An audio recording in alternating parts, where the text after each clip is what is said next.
Halo semua. Saya Natasha di sini. Hari ini, saya ingin memperkenalkan seorang lagi bintang dalam dunia kecergasan.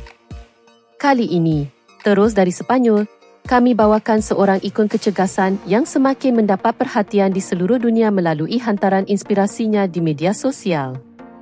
Gambar dan videonya menampilkan bentuk tubuh yang luar biasa, dengan lekuk yang jelas dan keseimbangan yang sempurna.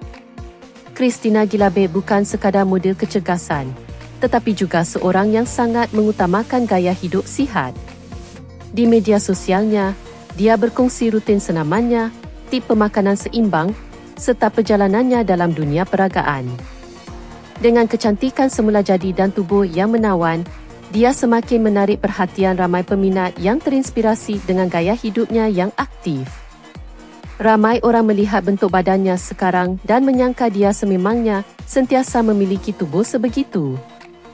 Namun, jika kita melihat kembali hantaran lamanya, kita dapat melihat perubahan luar biasa yang telah dicapainya. Dahulu, badannya kurang berutut dan tidak sejelas sekarang. Tetapi, dengan usaha gigih dan konsistensi, dia berjaya mendapatkan bentuk tubuh yang menakjubkan dengan otot perut yang jelas dan tubuh yang lebih tegap serta terbentuk. Christina membuktikan bahawa adalah mungkin untuk mengimbangkan minat dan kejayaan dalam pelbagai aspek kehidupan. Disiplinnya dan keazaman tinggi benar-benar memberi inspirasi, dan pengaruhnya telah mendorong ribuan pengikutnya untuk mengamalkan gaya hidup yang lebih sihat. Apa pendapat anda tentang transformasi Christina? Adakah anda sudah mengenalinya sebelum ini?